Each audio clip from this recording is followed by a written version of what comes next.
کہ وہ آپ کے سامنے آ کر عذر پیش کریں گے اور بتائیں گے کہ ہمارا یہ مسئلہ تھا، تو ان کو کہہ دیں کہ تم ہمیں عذر مت بتاؤ، بہانے مت بناؤ، لن نؤمن لکم، ہم تمہارا کبھی بھی اعتبار نہیں کریں گے، ہم تمہارے بارے میں کبھی بھی اس چیز کو یقینی نہیں بنائیں گے کہ واقعی تمہارا کوئی مین مسئلہ تھا، کیونکہ اللہ نے ہمیں تمہارے بارے میں بتا دیا کہ تم کیا کیا تم نے کیا، اب یہ دیکھا جائے گا کہ تم آگے کیا کرتے ہو، اب جو پاسٹ ہے وہ تو گزر گیا، اس کے بارے میں تم ہمیں ہمارا مائنڈ صاف نہیں کر سکتے صفائیاں دے دے کر، اس پر تمہیں توبہ کرنی چاہیے بجائے اس کے کہ تم ایکسکیوزز پیش کرو. قُل لَا تَعْتَذِرُوا لَن نُؤْمِنَ، اگر بتا بھی دو تو تمہارا یہ عذر قبول نہیں کیا جائے گا. اس لیے اللہ کے سامنے انسان کو سچے ہو جانا چاہیے. اگر انسان سچائی بیان کر دیتا ہے کہ میری یہ غلطی ہے، مان جاتا ہے، تو اس کے لیے توبہ کے دروازے کھلے ہوتے ہیں. لیکن جو ڈٹ جاتا ہے اور کہتا ہے میں نے تو غلطی کی نہیں اور بہانے بناتا ہے، تو پھر وہ نہ تو توبہ کر پاتا ہے اور دوسرا جھوٹ پہ جھوٹ اپنے آپ کو بھی دھوکے میں رکھتا ہے. اب اللہ سبحانہ تعالیٰ کہتے ہیں کہ اللہ اور اس کا رسول تمہارا عمل دیکھے گا، اب یہ دیکھا جائے گا کہ تم اپنی اس روش پہ قائم رہتے ہو یا باز آ جاتے ہو. باز آنے والوں کے لیے خوشخبریاں ہو جائیں گی اور ڈٹے رہو گے تو پھر قیامت کے دن اللہ کے سامنے جواب دہ ہونا پڑے گا. اب جو یہ آیت اگلی ہے، جو اگلی لائن ہے، عبارت ہے وَسَيَرَى اللَّهُ عَمَلَكُمْ وَرَسُولُهُ، کہ ان قریب اللہ دیکھے گا عمل تمہارا اور اس کا رسول بھی. تو اس عبارت سے، اس چھوٹی سی جملے سے لوگوں نے اپنے عقیدے کو بھی غلط کیا ہے. قرآن کی ٹرانسلیشن کیسے تبدیل ہوئی؟ بہت سے لوگ سوال کرتے ہیں. ٹرانسلیشن تو سیم ہے، قرآن تو ایک ہے لیکن تفسیر بدل دی گئی ہے، تو ہم کون سی تفسیر پڑھیں؟ تو اسی لیے کہا جاتا ہے کہ عربی گرامر سیکھ لیں، اللہ سبحانہ تعالیٰ خود حقیقت کی راہیں ہمیں دکھا دے گا. ویسے بھی جو پورا قرآن سیکھ لیتا ہے نا انسان، تو ایک آیت اگر ہمیں کنفیوز کرتی ہے تو قرآن کی کوئی دوسری آیت ہمیں اس کا جواب دے دیتی ہے. قرآن کی تشریح تفسیر ایک اس طرح سے بھی ہوتی ہے کہ کچھ آیات کی تفسیر دوسری آیات کر رہی ہوتی ہے جو پہلے گزر گئی ہوتی ہیں یا بعد میں آنے والی ہوتی ہے. اس لیے قرآن کو سیکھنے کے لیے ہم اس آیت کے ساتھ ساتھ ہمیں احادیث اور قرآن کی دوسری آیتوں سے بھی مدد لینی پڑتی ہے. اب دیکھیے اس آیت سے عقیدہ کیا لوگوں کا بنا کہ اللہ اور اس کا رسول ہمارے اعمال کو جانتے ہیں. اللہ کے نبی کو بھی پتا ہوتا ہے کہ ہم کیا کر رہے ہیں، وہ ہمارے اعمال کی خبر رکھے ہوئے ہیں. اللہ کے رسول غیب کا علم رکھتے ہیں. تو اس آیت سے یہ نہیں سمجھ میں آتی بات.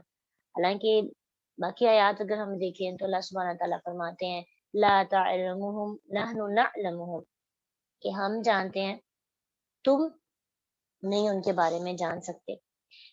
تو اب اس عبارت کو تھوڑا سا غور و فکر سے پڑھیں نا، تو یہ اگر اصل یہ بھی اس طرح سے بھی ہو سکتی تھی وَسَيَرَى اللَّهُ وَرَسُولُهُ عَمَلَكُمْ، رسولہ پہلے آتا.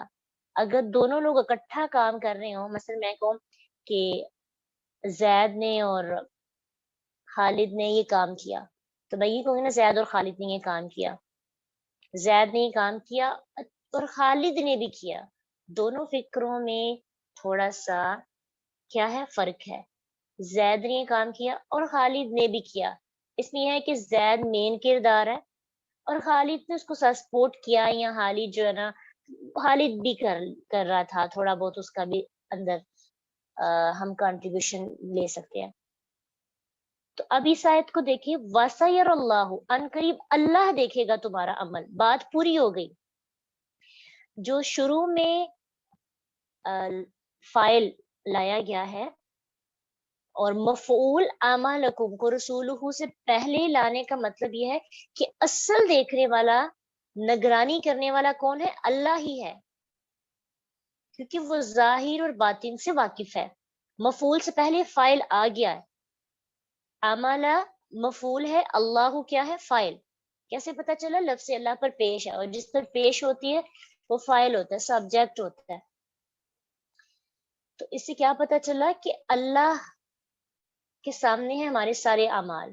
اس کے بعد اللہ کے رسول تمہارا وہ عمل دیکھیں گے جو تم ان کے سامنے کرو گی. یعنی اللہ کے رسول کو ظاہری عمل تمہارا نظر آئے گا، اور اللہ کو تمہارا باطنی عمل اور ظاہری. پہلے اللہ کو نظر آئے گا. اور پھر یہ بھی کہ اگر اللہ کے رسول تمہارے ظاہری عمل سے مطمئن ہو بھی جائیں، تمہاری دلی کیفیت درست نہ بھی ہو، تو غیب اور حاضر کو جاننے والے کے سامنے ثم تردون الی عالم الغیب والشہادۃ، پھر تم لوٹائے جاؤ گے اس کی طرف جو غیب اور حاضر کی خبریں جانتا ہے، پھر وہ تمہیں بتائے گا.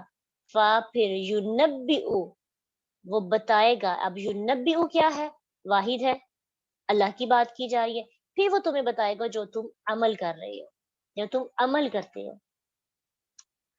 تو اسی صورت کی آیت نمبر 105 میں بھی اللہ سبحانہ تعالیٰ فرماتے ہیں کہ کہہ دے، اگر یہ عقیدہ اگر بنا بھی لیا جائے کہ اللہ اور اس کے رسول ہمارے اعمال کو دیکھ رہے ہیں، تو توبہ کی 105 آیت کے اندر مزید ہم پڑھیں گے، کہہ دیں تم عمل کرو، پس عنقریب اللہ تمہارا عمل دیکھے گا، اور اس کا رسول بھی اور ایمان والے بھی. تو اس کا مطلب ہے کہ مومن بندے کو بھی پھر غیب کی خبریں ہیں.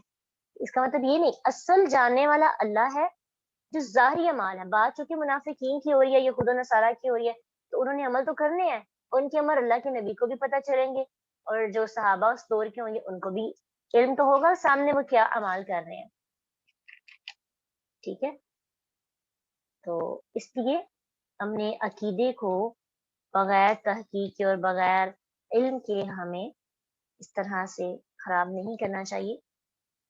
بات جو ہے وہ حقیقت جو ہے اس تک پہنچنے کی کوشش کرنی ہے.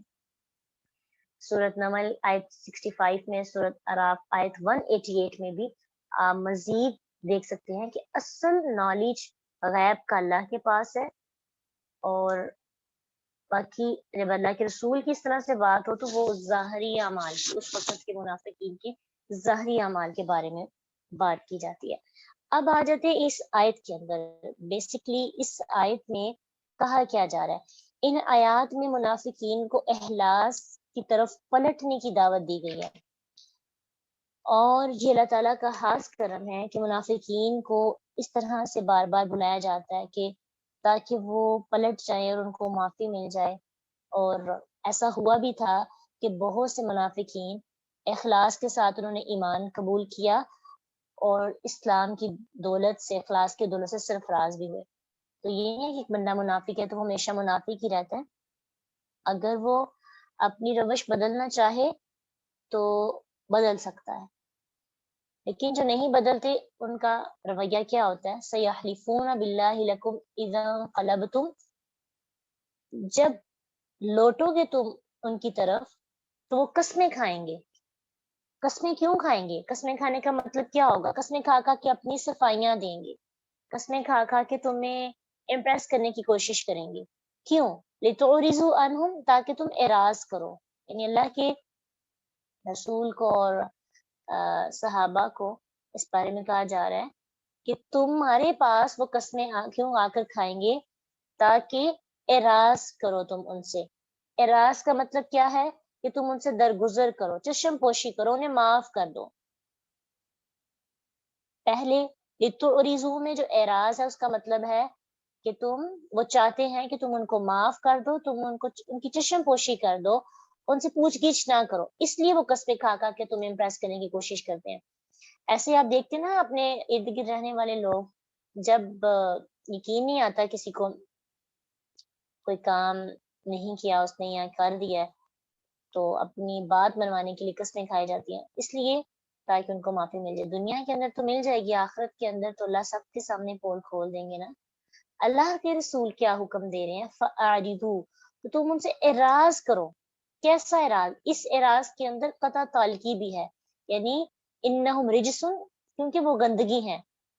تو اس سے پتہ چلتا ہے کہ کیوں ان سے اعراض کرو، کیونکہ ان کے اندر آلودگی پائی جاتی ہے. دوسرے اعراض کا مطلب معاف کر دینا چشم پوشی کے ساتھ ساتھ قطع طول کی بھی، یعنی ان سے دوری اختیار کر لینا. فَأَعْرِضُوا عَنْهُمْ إِنَّهُمْ رِجْسٌ، کیونکہ وہ گندگی ہیں. گندگی سے تعلق کا نتیجہ آلودگی ہوتا ہے، اس لیے ان سے بچ جاؤ تاکہ کہیں ان سے متاثر نہ ہو جاؤ، کیونکہ صحبت کا اثر ہو جاتا ہے. تو اس لیے ایسے لوگ جو اب جن کے بارے میں پتہ چل جاتا ہے کہ ان کے اندر یہ دوگلا پن، منافقت اور جھوٹ جیسی چیزیں پائی جاتی ہیں، تو اپنے کردار کو ان سے بچانے کی کوشش ضرور کرنی چاہیے، اور اس لیے بھی کہ آپ کے اعمال بھی برے نہ ہو جائیں. وَمَأْوَاهُمْ جہنم، اور ان کا ٹھکانہ جہنم ہے. جزاء بما كانوا یکسبون، بدلہ ہے اس کا جو کانوں ہے وہ یکسبون کمائی کرتے. تو کعب بن مالک رضی اللہ عنہ بیان کرتے ہیں وہ بھی ان 3 مخلص لوگوں میں سے تھے جنہوں نے عذر پیش کیا اور بعد میں اللہ تعالیٰ نے ان کو معاف بھی کیا تھا. تو بلا عذر جو پیچھے رہ گئے تھے، کعب بن مالک کا واقعہ آپ نے سنا بھی ہوگا. تو وہ بیان کرتے ہیں کہ اللہ کے نبی صلی اللہ علیہ وسلم نے سفر سے واپس آتے ہی مسجد سے اللہ کے رسول ابتدا کرتے. لوگ آپ کے پاس بیٹھ گئے اور جو پیچھے رہ جانے والے آئے عذر پیش کرنے لگے، آپ کے سامنے قسمیں کھانے لگے. تو یہ تقریباً 80 سے کچھ زیادہ لوگ تھے. تو اللہ کے نبی صلی اللہ علیہ وسلم نے ان کے ظاہر کو قبول کیا، ان سے بیعت لی، ان کے لیے استغفار کیا اور ان کے پوشیدہ معاملات اللہ کے ثبوت کر دیے. ہمیں حق نہیں دیا گیا ہم کسی کے باطن کو جج کریں، ہم کسی کے باطن کو ٹٹولیں. ہمیں فیصلے ظاہر پہ کرنے چاہیے، اللہ فیصلے باطن پہ کرتا ہے. جو ہمیں ظاہری طور پہ کوئی کہہ رہا ہے ہمیں ماننا پڑے گا. ہم یہ نہیں کہہ سکتے کہ تم غلط کہہ رہے، کیونکہ ہم کسی کی نیت سے واقف نہیں. جو رسول اللہ صلی اللہ علیہ وسلم نے معاملات کیے لوگوں کے سامنے، ساتھ ہمیں بھی ویسے ہی کرنے چاہیے. اگر زندگی میں کسی ایسے بندے کے ساتھ پالا پڑ جاتا ہے تو یہی طریقہ اختیار ہمیں بھی کرنا چاہیے، بجائے اس کے کہ ہم کسی کے باطن کو لے کر اس سے ہم موڈ آف کر لیں. یحلفون لکم لترضوا، اب وہ قسمیں کھائیں گے تاکہ تم راضی ہو جاؤ. یعنی ان کی جو سیکنڈ ایفرٹ ہوگی، ان کی جو نیت یہ ہوتی ہے کہ ایکسکیوزز پیش کریں اور تم سے معافی لے لیں. معافی کے بعد یہ بھی چاہتے ہیں کہ تم ان سے خوش بولو، تم ان سے راضی ہو جاؤ. اور فَإِن تَرْضَوْا عَنْهُمْ، کہا جا رہا ہے کہ اگر تم ان سے امپریس ہو کر ان سے راضی ہو بھی گئے، فَإِنَّ اللَّهَ لَا يَرْضَىٰ عَنِ الْقَوْمِ الْفَاسِقِينَ، تو اللہ فاسق لوگوں سے راضی نہیں ہوتا. ان کے فسق کی وجہ سے ان سے اللہ کبھی بھی راضی نہیں ہوگا. یہاں پہ یہ نہیں کہا گیا فَإِنَّ اللَّهَ لَا يَرْضَىٰ عَنْهُمْ کہ اللہ ان سے راضی نہیں ہوگا، ساتھ وجہ بتائی گئی. تو یہ نہ کہے کہ اللہ کیوں نہیں ان سے راضی ہوگا. اس لیے لا یرضیٰ عن القوم الفاسقین، اللہ کی ناراضگی کا سبب بیان کیا گیا ہے کہ اشارہ ہے کہ ان کے فسق کی وجہ سے اللہ ان سے ناراض ہے جو یہ حد سے بڑھ گئے ہیں. فسق فاسین قاف سے ہے، اور کھجور کا اپنے خوشے سے پھٹ کر باہر آنا اس کو کہتے ہیں. جب انسان حدود اللہ کو پامال کرتا ہے، حدود اللہ کی پاسداری نہیں کرتا، اللہ کی جو لیمیٹیشنز ہیں قرآن اور حدیث کے مطابق اس کو کراس کرنے کی کوشش کرتا ہے، تو اس بندے کو پھر فاسق کہتے ہیں. تو یہ بھی بیان اس سائے سے میں یہ بھی پتہ چلتا ہے کہ مسلمانوں کے لیے بھی ان کے فسق کی وجہ سے کسی بھی صورت ان سے راضی ہونا جائز نہیں ہے.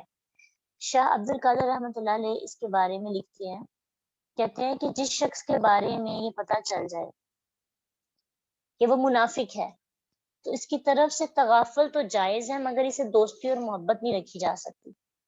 یعنی اسلام کے لحاظ سے، عقیدے کے لحاظ سے پتہ چل جائے کہ یہ بندہ منافق ہے تو اس سے تعلقات تھوڑے نارمل ہی رکھنے چاہیے، کیونکہ اس سے ہمارے اسلام کو بھی نقصان پہنچ سکتا ہے اور ہماری اخلاقیات بھی اس سے ڈسٹرب ہو جاتی ہیں.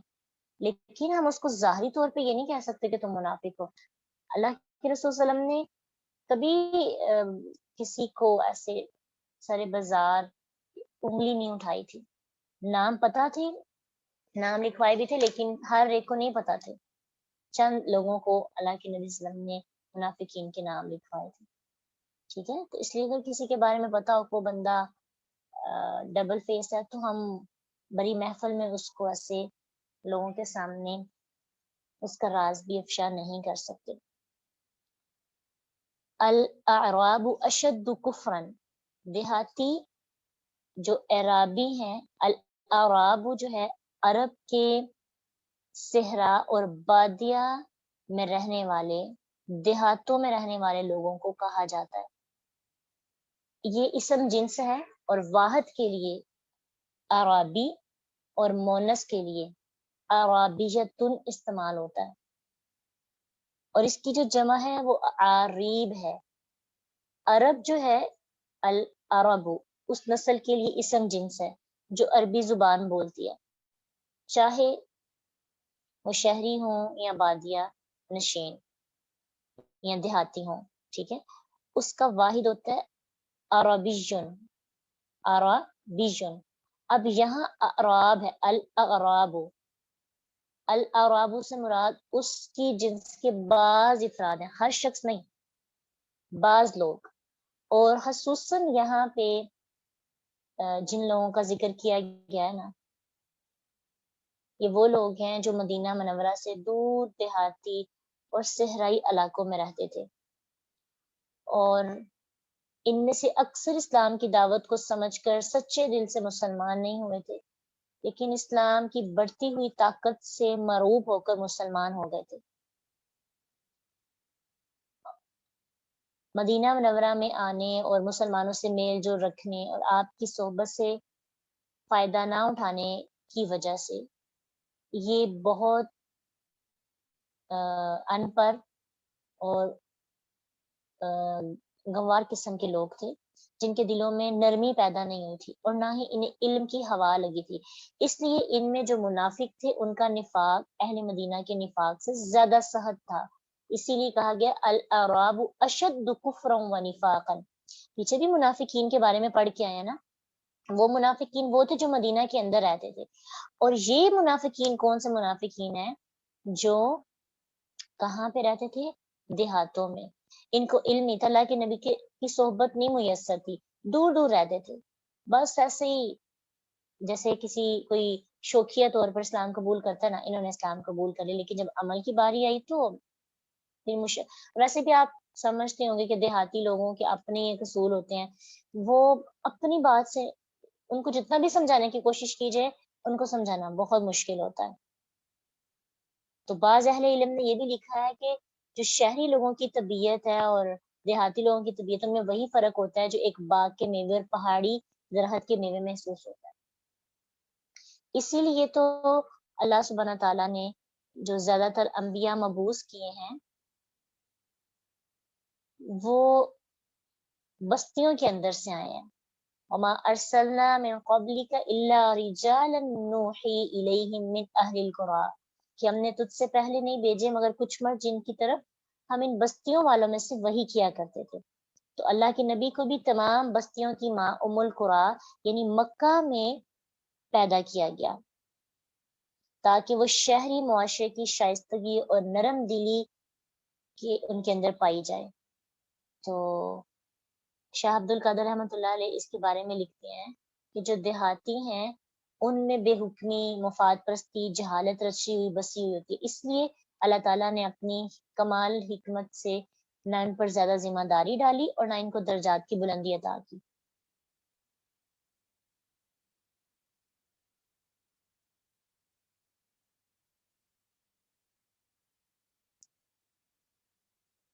جی، اعتقادی منافق آج کل بہت کم ہے اور ہم کسی کے بارے میں پھر یہ بتا بھی تو نہیں سکتے نا. ویسے عملی منافق بھی کچھ ہوتے ہیں، اور عملی منافق تو ہم سبھی ہیں. ہماری زبان جو ہم کہہ رہے ہوتے ہیں اور ہمارا عمل دونوں میں تضاد ہوتا ہے. تو یہ اعتقادی منافق کے بارے میں ہی ہوگا کہ جو لوگ اسلام کے کھلم کھلے دشمن ہیں، بس اسلام کا لبادہ اوڑھ کر نقصان پہنچانے کی کوشش کر رہے ہیں.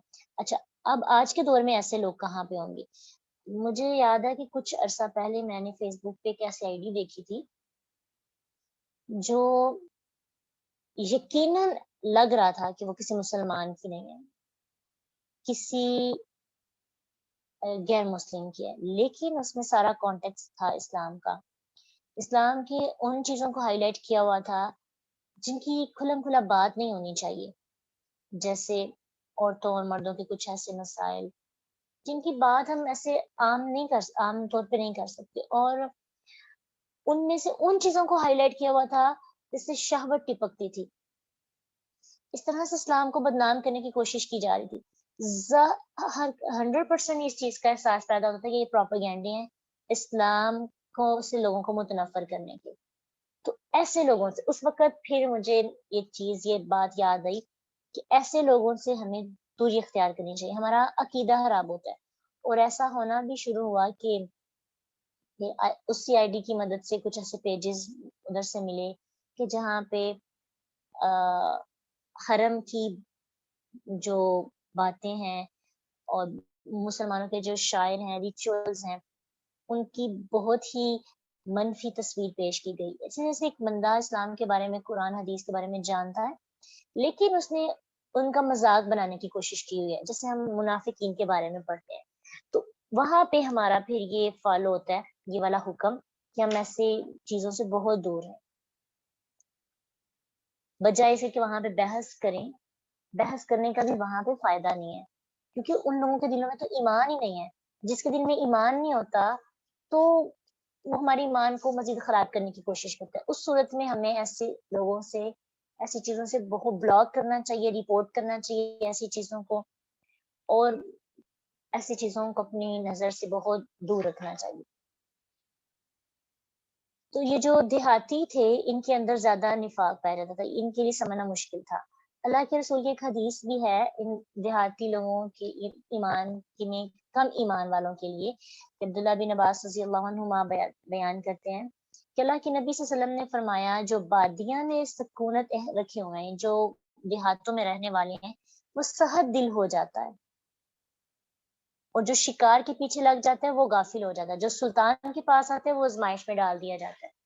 تو ہم بھی اپنے معاشرے کے اندر کچھ ایسے لوگوں کو دیکھیں نا، تو ہمیں اس چیز کا تھوڑا سا احساس ہوتا ہے کہ ایسے لوگ جو ہیں آج بھی دیہاتوں میں رہنے والے لوگوں کو سمجھانا، ان کو بتانا بہت مشکل ہوتا ہے۔ اللہ کے رسول صلی اللہ علیہ وسلم کے پاس ایک ساتھی آیا سا، تو اعراب میں سے کچھ لوگ آئے دیہات میں سے، تو آپ اپنے حسن حسین رضی اللہ عنہما کو چوم رہے تھے، تو جب انہوں نے دیکھا تو کہنے لگی کیا تم اپنے بچوں کو چومتے بھی ہو؟ تو لوگوں نے کہا ہاں، تو وہ کہنے لگی اللہ کی قسم ہم نے تو کبھی بھی نہیں چوما۔ تو اللہ کے نبی نے فرمایا اور کیا میں اختیار رکھتا ہوں اگر اللہ نے تم سے رحم نکال دیا۔ اس سے بھی پتہ چلتا ہے کہ اعرابی جو تھے وہ سخت دل تھے، اس حدیث سے بھی پتہ چلتا ہے، تو اس لیے ان کا نفاق اور ان کا کفر جو ہے عام کفر اور نفاق سے زیادہ سخت تھا، تو اس لیے کہا جا رہا ہے کہ وَأَجْدَرُ أَلَّا يَعْلَمُوا حدود ما انزل اللہ علی رسولہ، یہ زیادہ لائق ہے ان کے لیے کہ وہ اللہ اور اس کے رسول کی باتوں کو جانیں، ان کو دیکھیں اور ان کو سمجھنے کی کوشش کریں، لیکن انہوں نے ان باتوں کو جو ہے جاننے کی کوشش نہیں کی، قریب نہیں آئے، صحبت نہیں پائی، اس لیے ان کا نفاق جو ہے وہ زیادہ سنگین ہے۔ واللہ علیم حکیم، اللہ خوب علم والا اور حکمت۔ شکار کے پیچھے لگ جانے سے مراد یہی ہے اپنی خواہشات کی پیروی کرنا، اور بالکل جسے اپنا ٹارگٹ بنا لیتے ہیں پورا کرنے کے لیے، باقی ساری چیزوں کو بھول جاتے ہیں۔ بالکل بہت اچھے طریقے کے ساتھ آپ، یہی ہے تدبر، یعنی ایک تو شکار اس وقت یہ بھی ہو سکتا ہے کہ اس وقت جو شکار ہے آپ کے جانور پرندے اس طرح سے بھی کہ دنیا مافیہ کو بھول کر شکار کرنے نکل جانا اور اس کے پیچھے بھاگتے رہنا۔ آج کے دور میں ہم اس ریلیٹ کر سکتے ہیں اپنی ایسی چیزوں کے پیچھے جن کو ہم حاصل کرنا چاہتے ہیں اور اس کے پیچھے بھاگتے رہتے ہیں، کوشش نہیں کرتے، اور دیہاتی لوگ ایسے ہی ہوتے ہیں، ان اپنی لائف میں مگن ہوتے ہیں، مفاد پرست ہوتے ہیں، ان کو دوسروں کو موٹیویٹ کرنا اور جہاد کے لیے نکلنا ان کے لیے مشکل ہوتا ہے۔ ابھی بھی آپ اندازہ لگا سکتے ہیں دیہاتوں میں اگر آپ جائیں نا تو بڑے بڑے رسک لینا اور بڑے بڑے پروجیکٹس کرنا اور تبلیغ کرنے کے لیے نکلنا. ان کا ہوتا ہے کہ اپنی ایک اچھی لائف گزاری جائے, کھائے پیئیں سوئیں اور ایک اچھی بیلنس لائف ہو. وہ اپنی صحت کے لحاظ سے بہت اچھے ہوتے ہیں, لیکن عمل جو ہوتا ہے اور اللہ کی راہ میں وقف ہو جانا, ان چیزوں کے لحاظ سے وہ پیچھے ہوتے ہیں. تو انشاءاللہ باقی جو آیات ہیں وہ کل سیکھیں گے. آپ کلاس کا جو ٹائم ہے وہ کمپلیٹ ہو گیا ہے. آج کے آیات سے جو بہت سے لرننگ پوائنٹس نکلتے ہیں ہمارے لیے, لیکن کل جب ہم اس ٹاپک کو کمپلیٹ کریں گے تو مزید میں سمجھ آئے گی انشاءاللہ. بات یہ ہے کہ اگر ہمیں اس بات میں سمجھایا جا رہا ہے کہ منافقین جیسے اگر ہمارے اندر صفات پائی جائیں تو ہمیں بجائے عذر پیش کرنے کے, بجائے ایکسکیوزز پیش کرنے کے, اگر غلطی ہو گئی ہے, پیچھے رہ گئے ہیں, کوئی کام نہیں کر سکے, تو ایکسکیوزز نہ کریں, میں نے اس لیے نہیں کیا, میری یہ ریزن تھی.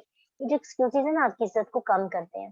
سرنڈر کر دیا کریں, لوگوں کے سامنے بھی اللہ کے سامنے بھی. بہت عزتیں ملتی ہیں, بہت زیادہ عزتیں ملتی ہیں, بس اپنے آپ کو عاجز رکھنا ہے. اس سے ہمیں اپنی غلطیاں بھی نظر آتی ہیں. تو اللہ ہم سب کو نفاق کی بری خصلت سے بچائے اور ہمیں اپنی غلطیوں کو قبول کرنے اور ان کو درست کرنے کی ہمیں توفیق عطا کرے. وآخر دعوانا الحمد للہ رب العالمین.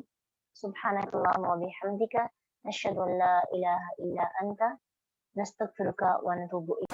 فإن مع العسر يسرا إن مع العسر يسرا فإذا فرغت فانصب وإلى ربك فارغب.